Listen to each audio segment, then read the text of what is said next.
Good morning, everyone. Okay, so I did the unboxing of the Terrova that I purchased. I'll link that video down below.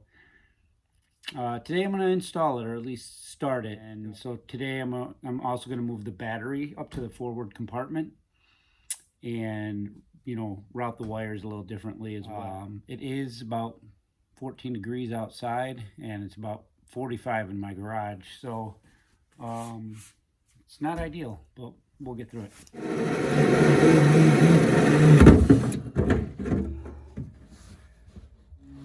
All right, so hopefully I picked a good spot. I'll show you. There's the hole I drilled through this forward cabinet. So I've got this piece of copper that I use. I can't find my fish tape. I've spent more time looking for stuff than I have working, I think. So I use a piece of copper that I had laying around as a fish tape. I'm going to pull the wires right here. The old wires for the trolling motor are going to go to the battery compartment to be used for the charger that's mounted in the back. These are the wires for the fish finder, which they will stay up here. And then I'm also going to add 2 new 8-gauge wires going from here to that compartment for the trolling motor to power it from the battery. So let me get... Okay, so run into a little bit of a problem. These are the old wires that powered the trolling motor from the battery in the back. I have my new wires here in a loom that I'm going to pull through to that compartment where the battery is now going to be. These are going to be from the trolling motor to the battery power cables. These are going to be the charging cables because they run to the back of the boat where the charger's at. I can't tie these to the fish tape and pull them to the compartment because they tied the fish finder wire power and possibly the horn power. They tied it in the loom in knots underneath here around this wire. So I can't pull that back there as I planned. So I have to go get some wire attached to this and then just take that excess wire and push this back down in the hole with the new wire going to the compartment with this wire. All right, I'm back from the store. From the three stores actually. Got some 8-gauge wire. The trolling motor leads, even the extensions are 12 gauge. So, I was gonna step it down from 8 to 10, but he couldn't find 10, he could only find the 8. So I kept it the same. And so what I did, this is the wire I'm adding to go to the trolling motor. I put it in a loom, and this is the new wire I'm going to run. This is going to be the charger. It was the power for the old Minn Kota Edge trolling motor. Now this is going to be for the charger. So I'm going to add it to the loom and push it all through. So we have the charger, 2 for the charger and 2 for the power to the trolling motor from the battery. So here we go. We have the trolling motor wires, they're powered, that will get connected to this that quick disconnect, and the wires that were for the original trolling motor are now just under the boat, so they loop back around, come out the back wall, they go up to the trolling motor. 2 for the charger and 2 for the trolling motor. So right now I'm going to put the bracket on the trolling motor. Okay, so the plate is right here, and I'm supposed to line it up. Okay. 1 on each side here, and then 1 on each side here. See, like that. 1, 2, 3, 4. Take these 2 side plates off. Screw here, screw here, screw the mounting plate to the Terrova, and put those side plates back on. Okay, so basically I took the trolling motor, it was attached to the bottom plate you see here, and I put it towards the end of the boat so it was sticking over. The shaft's got to be 1.5 inches from any part of the boat. None of my holes are going to match up. I filled them all with JB Weld. You can see I used black, and I'll probably cover them up with some type of, padding like this. Just to make it look better. I just want to make a note. These are the bolts and nuts and washers that come with the kit with the quick release bracket, which you're supposed to use with the quick release bracket and not use the ones that come with the trolling motor anymore. You use these instead. But here are the ones that come with the trolling motor. Same size, you drill the same size hole, 9/32. And these are much better quality that came with the trolling motor. So despite the instructions on the bracket saying to use their bolts that came with it, which is also a Minn Kota branded part, I'm going to use the bolts that came with the trolling motor because, as you can see, this is a magnet and these are stainless steel, good quality stainless steel. You can tell good stainless steel is not very magnetic, whereas these that came with the bracket, it is, I don't know what they have, they're zinc or what, but not as good a quality. So these, don't use them. Use the parts that came with the trolling motor, much better quality. All right, I'm about to start drilling the holes. I had to run to the store again because out of all the hundreds of drill bits I have, they want you to use a 9/32 drill bit, and I had none. It's not a very standard drill bit to come with any kits you might buy. So be prepared. Both the bracket and the trolling motor both install with the 9/32 drill bit. So let me see if I can find where I punched them holes. All right, so got one hole drilled.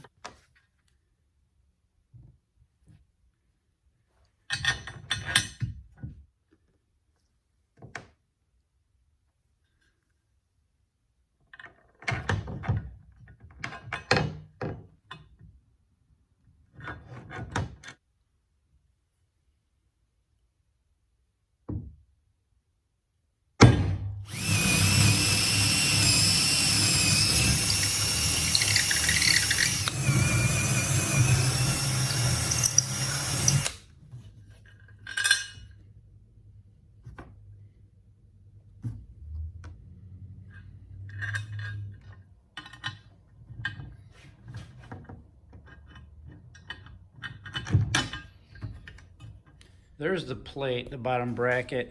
This is very difficult to install, and in this position on a boat, it's not ideal. You can only get 3 screws in.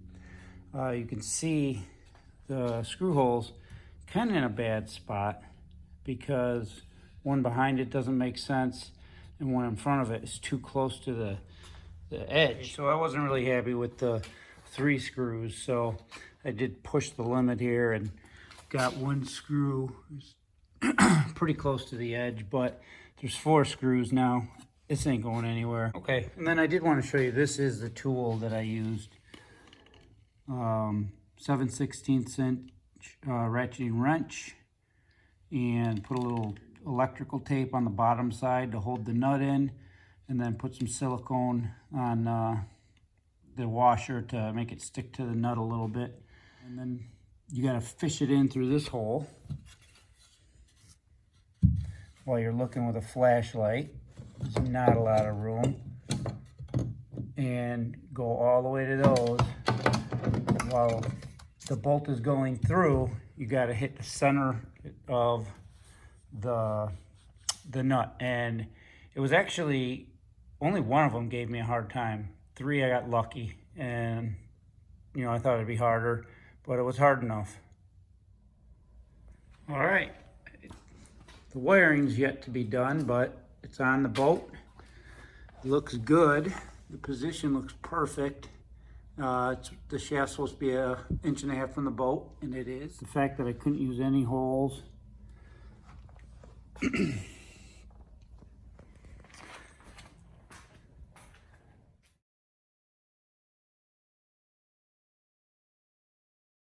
I didn't like using this plug, which I was going to do, because it stuck up pretty high with the wire and the plug and came over, and it just seemed cleaner to me to run it right through here and then go down through here. You can see it. So since this is a removable quick release bracket, All I gotta do is pop this off. And here's I put in the quick release right here. So if I want to take it off, I just break it right there. Other than that, I got the foot pedal hooked up. And this is for the universal sonar, which my stock fish finder's over there. I'm gonna have to buy 2 cables to make this work if I want to continue to use that one. You need to buy a cable from Minn Kota, and for some reason their cable won't go into the back of this stock Lowrance. You have to buy a Lowrance adapter cable as well. That's the route I decided to take. So right now that plug doesn't really serve a purpose anymore. Okay, so I removed the door to make it easier to work in here. I'm gonna throw a battery tray in here, put some connectors on there, throw my battery that came on the boat in there for now, but I plan on replacing both with AGM. I like the maintenance free. Okay, so now I'm cutting the leads off the charger. It's 3 bank. 1 bank's hooked up to the crank-in battery. You can see the trolling motor battery used to be right there. Now I'm moving it up into that cabinet up there. And I will be taking these leads together, going through the original 8-gauge wire to the front. This used to power the trolling motor from that battery, but now it's going to be the charger. Okay, so there's the finished connection. So we got the 8-gauge going to the back of to the front of the boat actually now, where the new battery will be, and it connects to the charger. Now it did say not to cut these, to buy an extension cable. That's the whole issue with it, is you can't run a cable, or it's difficult to run a cable to the front of the boat. So I cut them, and we'll see if it works. You know, I don't know why it wouldn't, but they suggest it may not. So we'll see. Okay, so other than the puck getting installed, I'm about done. So here's the setup now. This is the front compartment. I do have the battery cable comes out there. This is a 27 class battery that came with it, but I bought a 31 class, tray, because I'm going to upgrade to a 31 battery. I just put this in here for now to test it, but I probably will never even use it. I'll get the new one before summer or spring. So there it is. I'm going to test it all out and make sure it works. Okay, so here we have it. I'll unstuck the puck probably tomorrow. I will put a video up on that. It'll be separate. But we got the foot pedal. We got the Terrova right here has power. And the battery right now is showing 3 bars. I did have it sitting out for a few days because it discharged a little. And the power button's here. It's looking good. Now we'll have to try the battery charger. Show you from underneath. Let's see. We have, comes with 10-gauge wire, quickly turns to 8, travels underneath the decking into this compartment where the batteries are at. The old trolling motor wire, which was 8-gauge from the back, I had to attach new 8-gauge and go to the same area under here for the charger, and then connect the charger to the old battery cables in the back. So there you go. Okay guys, I really want to thank you for watching. That was the Terrova 55 12-volt iPilot. And in the future, I'll be hooking up the fish finder as soon as I decide what I'm going to do with that. And the puck maybe tomorrow. I'll shoot a video out on this. I'm not sure how many parts this one's going to be in. I tried to just videotape essential stuff because it would end up being an hour long otherwise. I'd be happy to answer any questions, any issues I ran into, any things I did to help. So yeah, feel free to ask. And I plan on putting a lot more videos up, so I appreciate if you subscribe and we can share information. Thanks a lot.